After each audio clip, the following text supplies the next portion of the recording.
Hallo und willkommen zurück zu Pretty Old Pixel. Mein Name ist Selma und weiter geht's mit, den letzten, ich glaube so viel ist es nicht mehr, den letzten Inhalten aus der Multimedia Bibliothek, könnte man fast sagen, die zu 1942 The Pacific Air War Gold gehören. Und übrig sind jetzt noch Filme und Karten. Wir schauen jetzt noch in die Karten kurz rein, dann schauen wir uns die Filme an, aber dann gibt es auch wirklich Spielszenen. Also wir schauen dann auch ins Spiel rein. Das sind ja die Kampagnen sozusagen. The Battle of Coral Sea occurred when American troops tried to dislodge Japanese forces seeking to push their way deeper into Australia. Throughout this battle, both American and Japanese forces struggled with a new way of fighting. For the first time, enemy ships were forced to battle without seeing each other.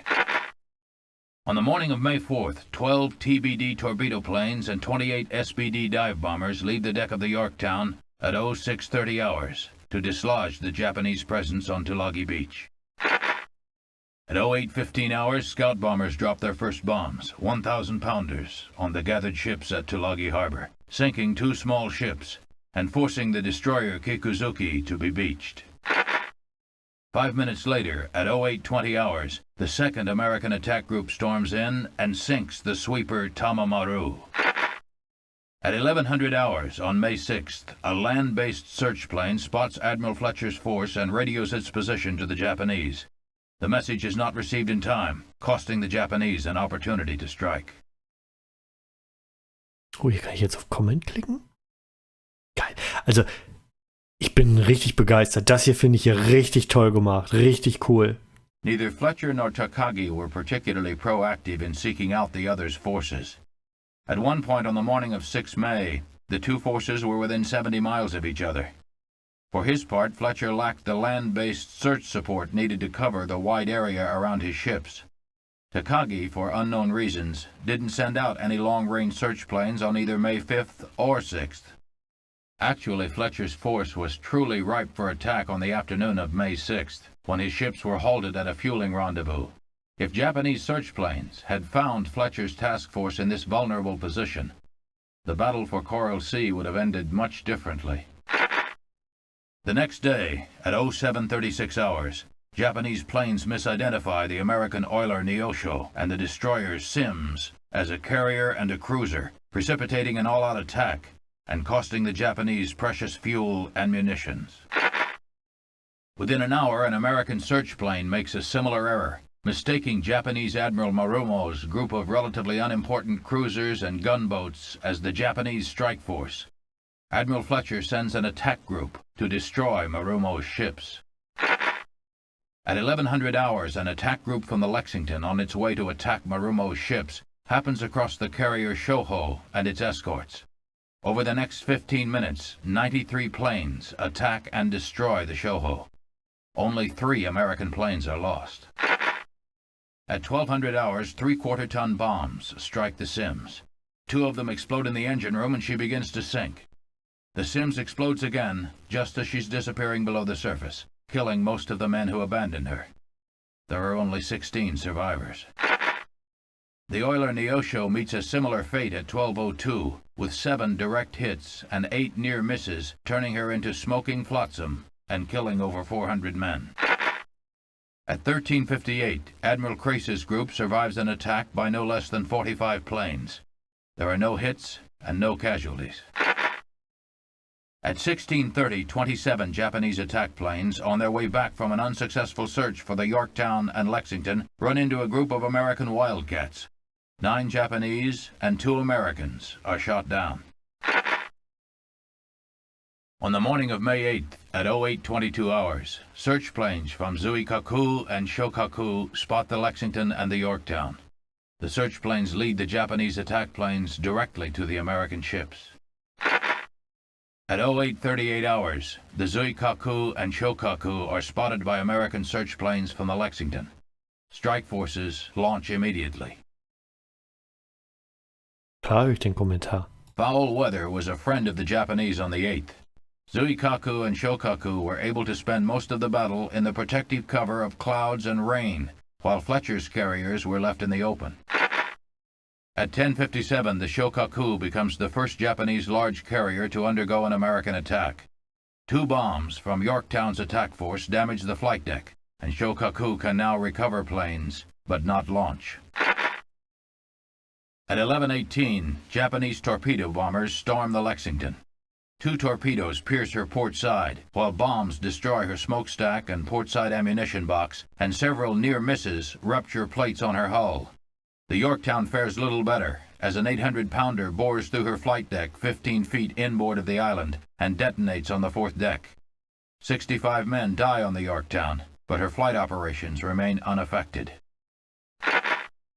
At 11:40, a second wave of attackers from the Lexington strike Shokaku with 1 bomb, enough to eliminate her ability to recover planes. The Zuikaku must sacrifice some of her planes to make room for Shokaku's pilots to land.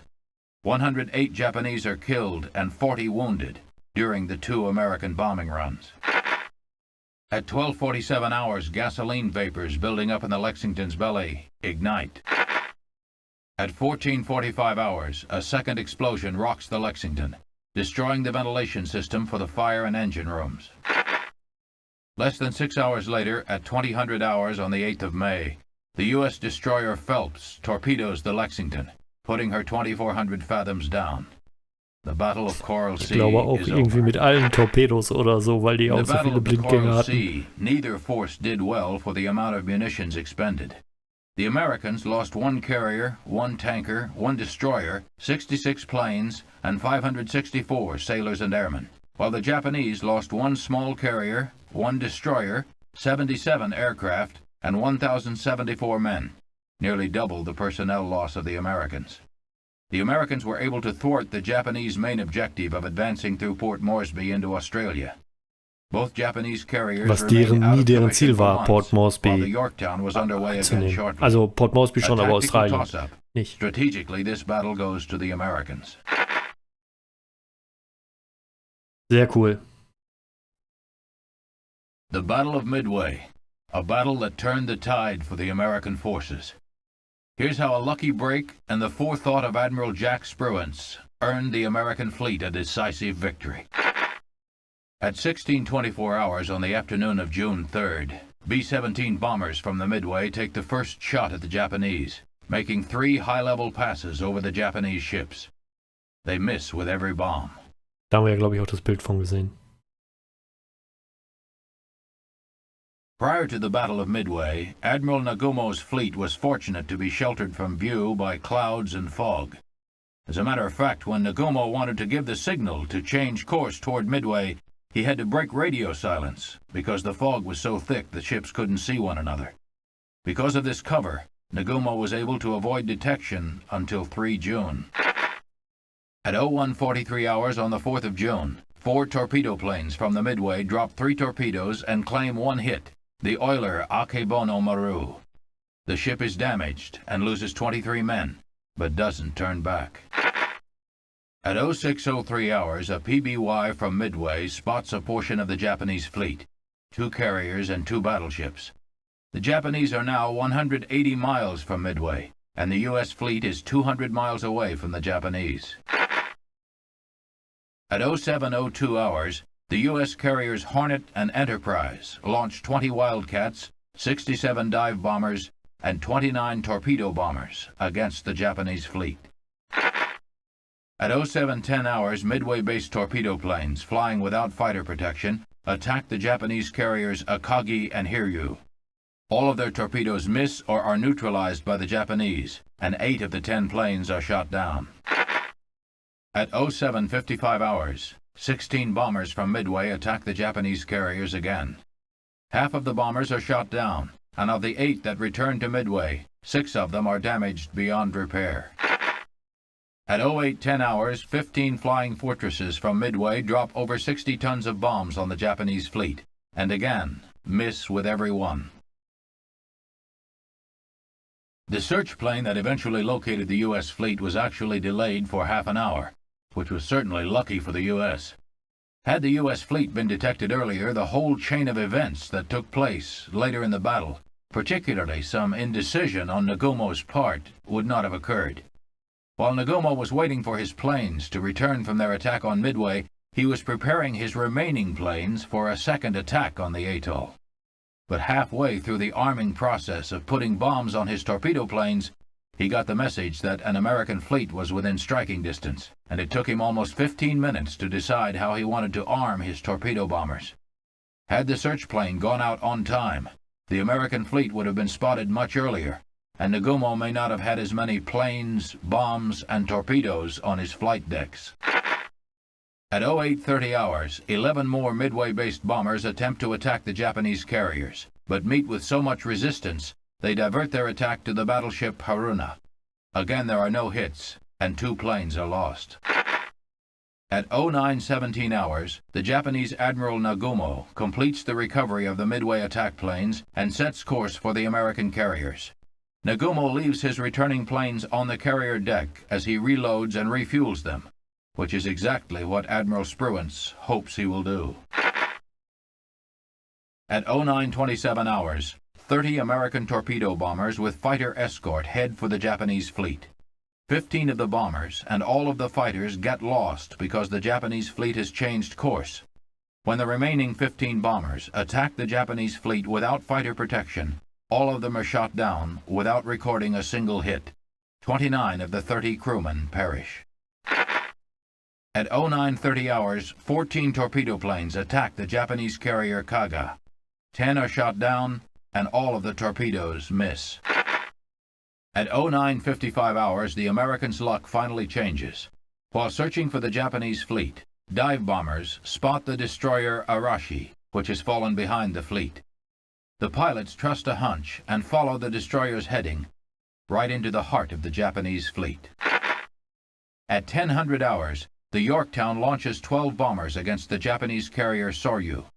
10 of the 12 bombers are shot down, and no hits are recorded. At 1025 hours, dive bombers from the Yorktown attack the Soryu. 3 bombs strike, 1 piercing the flight deck forward of the superstructure, 1 in the middle of the planes being rearmed and refueled, and 1 next to the elevator. Within minutes, the Soryu is engulfed in flames. At 1026 hours, dive bombers from Enterprise and Hornet strike the Japanese carrier Akagi with 3 bombs. Although the first hit causes only minor damage, the second bomb detonates in a hangar full of torpedoes, and the third hits the flight deck in the middle of the planes being rearmed and refueled. The Akagi bursts into flames. Admiral Spruance's superior planning had as much to do with the success of the Battle of Midway as anything else. Spruance had originally planned to launch his first attack on the Japanese fleet at 0900 hours. But when he heard about the attack on Midway, he decided to launch his strike force 2 hours earlier in the hope of catching the Japanese with flight decks full of refueling, rearming planes, which of course is exactly what happened. At 1030 hours, the Kaga is struck by 4 bombs. 1 hits just in front of the island, killing everyone on the bridge, while the other 3 strike the rearming and refueling planes on deck and penetrate to the bomb storage and gasoline storage areas. Like the Soryu and the Akagi, the Kaga quickly goes up in flames. At 1200 hours, 6 Japanese dive bombers managed to elude Wildcats and anti-aircraft fire to score 3 hits on the Yorktown. The Yorktown's flight deck and boilers are damaged. With only 1 boiler operational, the Yorktown is immobilized. At 1359 hours, not long after the Soryu's crew contains her fires, the U.S. submarine Nautilus launches 3 successful torpedo attacks. The Soryu is again engulfed in flames. At 1442 hours, the Yorktown is struck by 2 torpedoes from the Hiryu's attack group. The torpedoes hold the carrier's port fuel tanks, causing the carrier to list 23 degrees to port. The crew abandons the Yorktown. At 1700 hours, the SBDs from the Enterprise attack the Hiryu. 4 hits knock out the island and start tremendous fires. Rear Admiral Yamaguchi, in line to be Admiral Yamamoto's successor, is killed in the attack, a serious loss for the Japanese command. At 1920, shortly after her gasoline storage explodes, the Soryu sinks. At 1925, the still-burning Kaga explodes and sinks. At 03:42 hours on June 5th, a Japanese column of 4 cruisers and 2 destroyers spots the U.S. submarine Tambor. In executing an emergency turn to avoid the Tambor, the cruisers Mogami and Mikuma collide and sustain heavy damage. At 0500 hours, a Japanese destroyer sinks the helpless carrier Akagi. At 0900 hours, 3 hours and 50 minutes after first being hit, the Japanese carrier Hiryu sinks. The Hiryu was Admiral Nagumo's last carrier. At 13:30 hours on June 6th, Japanese submarine I-168 launches 4 torpedoes, striking the still-floating Yorktown and the destroyer Haman. The destroyer goes down within 4 minutes. At 14:45 hours, 112 attackers from the Hornet and the Enterprise begin a series of attacks on the crippled Mogami and Mikuma. The 2 ships are struck a combined total of 7 times. The damaged Mogami makes it back to port, but is out of commission for over a year, and the Mikuma sinks. At 0600 hours on June 7th, the Yorktown, smashed and sinking, finally succumbs to her battle wounds and disappears beneath the waves. The Battle of Midway belonged to the Americans. With American Admiral Jack Spruance's anticipation and planning, the Americans were able to use a small and undermanned unit to destroy the Japanese air component, forcing Admiral Yamamoto to abandon his plans of retaking Midway. This battle clearly points out the importance of air power. Spruance heißt der, ja, irgendwie. Hab ich den eben anders genannt? Ich habe den Namen immer nur gelesen, bin immer drüber gestolpert. The Über die Battle of the Aussprache. Philippine Sea. At the time, the Americans doubted their performance, but history shows a decisive U.S. victory. The battle began early in the morning on June 19th. At 0540 hours, 10 minutes after launching, an American search plane from Monterey tangles with 2 Japanese search planes and promptly shoots one of them down. 10 minutes later, an armed search plane out of Guam takes on the destroyer Stockholm, dropping a small bomb that misses. Quick shooting by destroyer Yarnall takes the bandit out of the action. At 0824 hours, the Japanese launch an offensive from Arote Field, despite the Americans' presence over the island. Bloody dogfights rage for nearly an hour over Arote Field. The U.S. shoots down 35 Japanese aircraft, but when they depart, Japanese planes are still taking off. The first carrier-based planes sent to attack the U.S. fleet are launched from Chitose, Zuiho, and Chiyoda at 0830 hours. The force is made up of 16 Zeke fighters, 45 Zekes armed with bombs, and 8 Jills loaded with torpedoes. The largest Japanese attack force, 53 Judy bombers, 27 Jill torpedo bombers, and 48 Zeke fighters, begins leaving the decks of Taiho, Shokaku, and Zuikaku at 0856 hours. The size of this force indicates the Japanese mean business. At 0910 hours, due to a torpedo targeting malfunction, Albacore is forced to raise her periscope and fire torpedoes using the scope as a sight. Amazingly, one torpedo strikes Taiho's forward fuel tanks. At 1000 hours, the Japanese launch 47 planes against the American fleet. 13 minutes after detecting the Japanese raiders, a group of fighter planes is launched from U.S. carriers. The Japanese had a significant advantage in wind direction on 19 June. Admiral Spruance was forced to constantly change his carrier's direction to face into the wind for launches, preventing him from making up any ground on the Japanese fleet. The Japanese stayed just out of American search plane range. 10:36 hours. The Japanese force is no match for their American counterparts. In a series of chilling dogfights, the U.S. fighters take out many Japanese attackers before they can launch their torpedoes. At 10:40 hours, a strike force of 36 planes leaves Hornet to join Hellcats from the carrier Lexington in patrolling over Guam and Rota. At 10:49 hours, the Japanese Raid 1 planes are able to score their first strike as the bombers attack Yarnall, Stockholm, and South Dakota. South Dakota is struck by a direct hit that kills 23 men, but the bomb fails to slow the ship or affect its fighting capability. This is the only hit the Japanese will make all day. Beginning at 1100 hours, an 82-plane attack force, 30 fighters, 9 Judys, 27 Vals, 10 Zeke fighter bombers, and 6 Jills, leaves the decks of Junyo, Hiyo, Ryuho, and Zuikaku. Destination, the American fleet. The Japanese second raid comes into radar contact and are met by an interception force of Hellcats at 11:39 hours. 70 of the Japanese planes are shot down before they can reach their targets. At 11:45 hours, 20 surviving planes from the Raid 2 attack force get past the interceptors and attack U.S. ships Alabama, South Dakota, Stockholm, Indiana, and Iowa. Except for a kamikaze dive into the Indiana, which causes little damage, the ships get away clean. No hits for the Japanese. The remaining Raid 2 planes launch attacks against the American carrier force at 1200 hours. Bombs are dropped on Wasp, Bunker Hill, Enterprise, and Princeton. Again, the Japanese fail to score any direct hits. 2 near misses on runs at Bunker Hill cause minor damage, and a bomb that explodes overhead Wasp claims 1 life. This attack essentially ends the Japanese Raid 2, with losses totaling 97 planes. At 12:20 hours, the U.S. submarine Kavala fires 6 torpedoes at Shokaku. 3 of the torpedoes strike the carrier, rupturing fuel tanks and starting Da war das fires. Torpedoproblem dann At gelöst. 1300 hours, SBDs from Lexington bomb Orote Field. The bombs damage some grounded Japanese planes, but the airfield is not affected.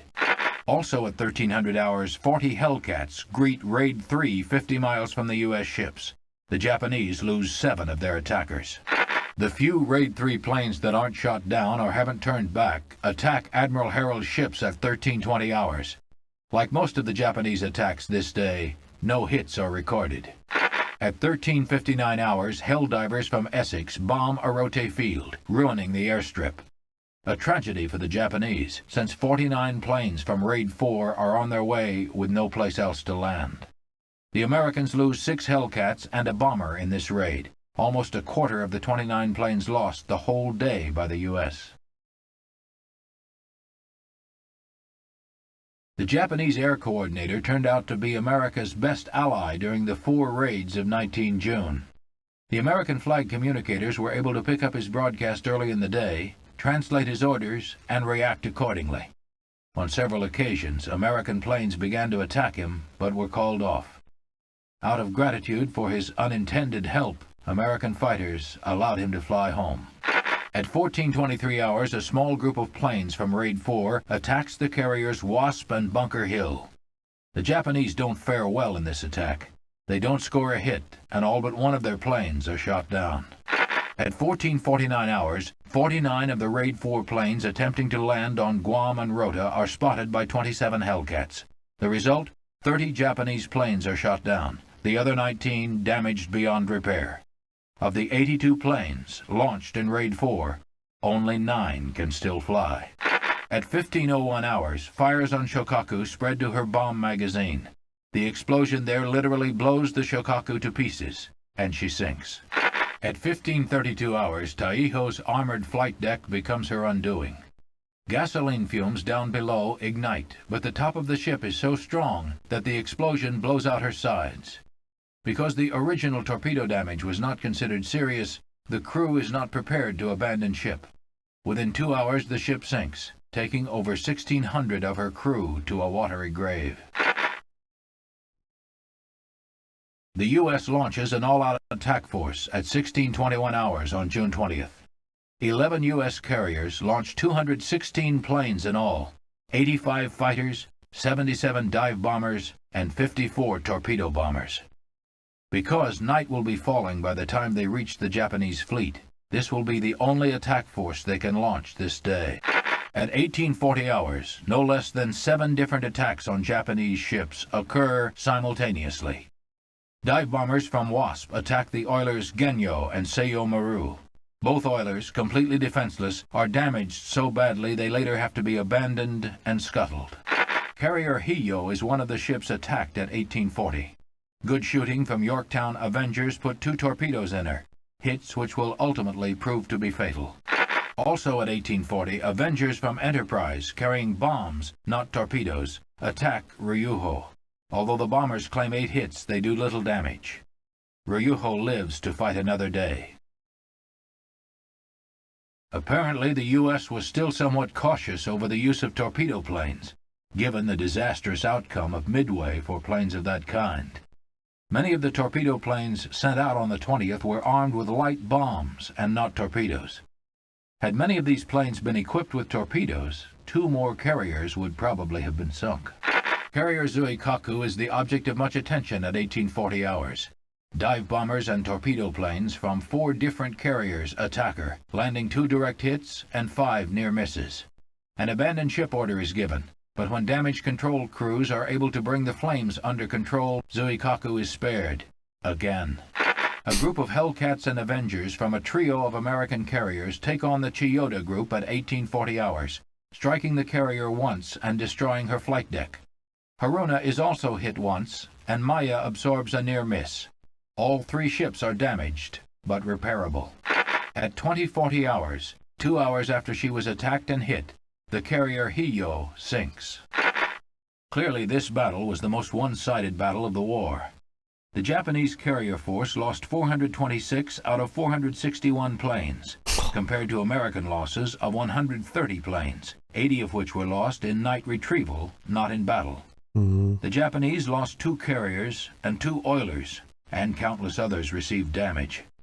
No American ship was lost, and the few that received any damage at all did not have to be removed from the fleet. It was obvious to American fighters, after the Turkey shoot of 19 June, that the Japanese now had to resort to inexperienced pilots. Many of the Japanese pilots actually appeared to try to stay out of the battles, and their attacks on ships were half-hearted at best. After this battle, the Japanese were never again able to mount any sort of carrier force, which meant that they could no longer present any kind of advanced fleet. The Americans did some second-guessing right after the battle, asking why night searches weren't conducted the evening of the 19th and early hours of the 20th, and why the Japanese weren't pursued more aggressively in the days following the battle. But this was a great victory for the U.S. Ich glaube, ich habe gelogen. Also das zu Spielszenen zum Spielen kommen wir trotzdem nicht mehr. Das scheint ja jetzt nur noch ein Film zu sein. Da gucken wir noch rein und dann...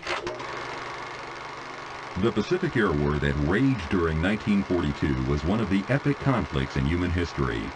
25 years after the first tentative flight off a makeshift carrier deck, both Japanese and American pilots were relearning the fundamentals of air combat developed by the aviators of World War I. Be aware. Know your aircraft and your enemy.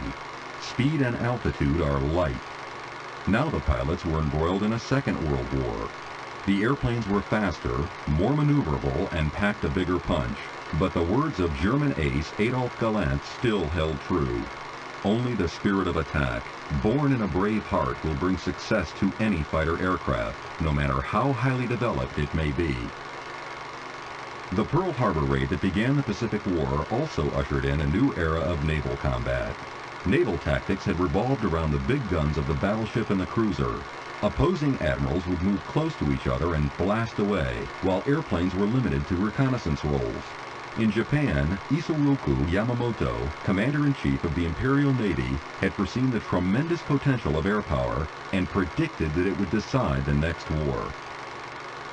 After convincing a skeptical high command, Yamamoto was given the green light to carry out the Pearl Harbor raid. This attack and subsequent actions in the Pacific Theater were wildly successful, as Japanese planes sank a total of 6 battleships, 1 aircraft carrier, 3 heavy cruisers, 7 destroyers, and tens of thousands of tons of merchant shipping in the first 4 months of the war. The Japanese carrier force also destroyed hundreds of Allied planes and shore installations during this time, suffering no damage in return. The battle line and the big gun had been vanquished by the airplane. After the initial shock of Pearl Harbor, the Americans adapted to the tactics and technology of their enemy. The Grumman F-4F Wildcat, the primary U.S. fighter during this period, was outclassed in almost every respect by the Mitsubishi Zero. By working in teams, American aviators learned to defeat the superior technology and greater experience of the Japanese pilots.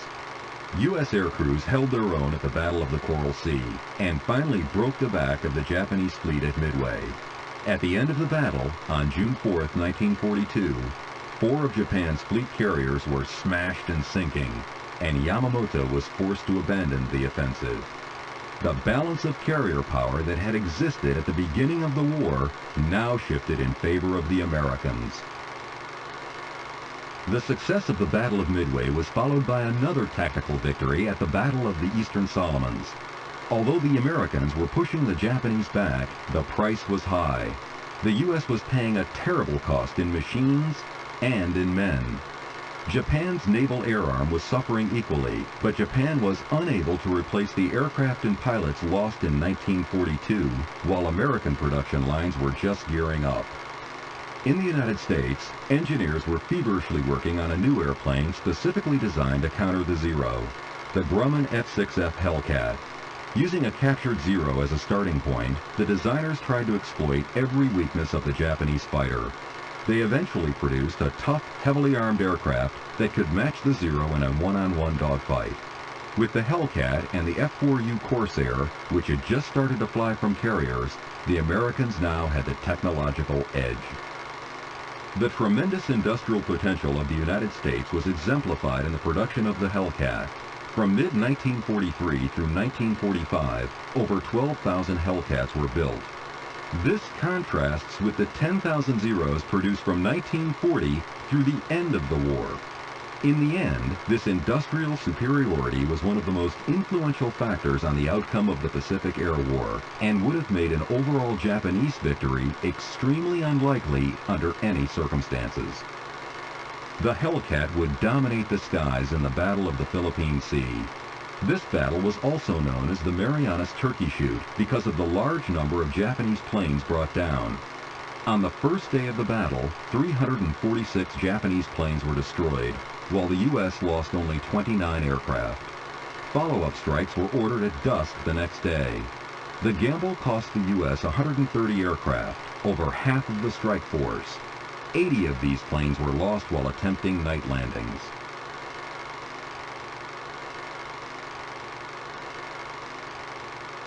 Das Geklacker des The Battle Projektors. of the Philippine Sea removed the last threat from Japan's carrier force.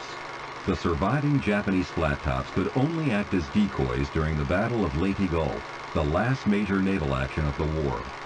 Although it would be another year until Japan finally surrendered, the U.S. Navy could operate virtually unopposed.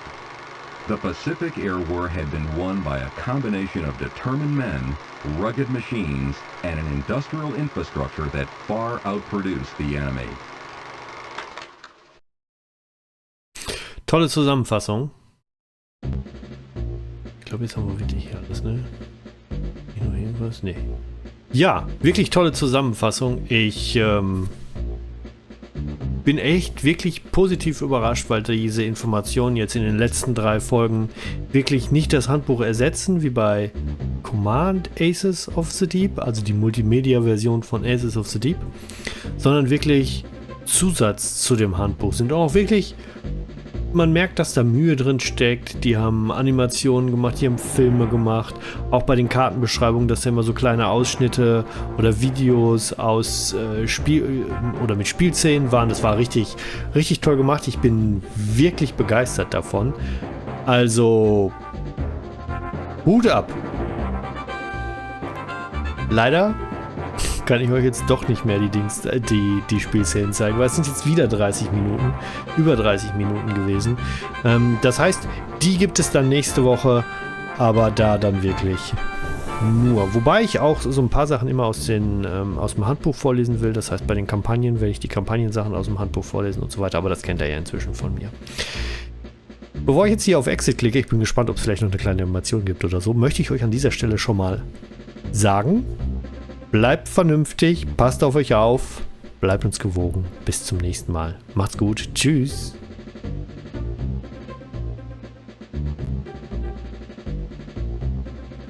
Oh. MicroProse Multimedia Group. Da würde ich wirklich gerne mal mit einem dieser Producer sprechen. Ne? Naja, macht's gut.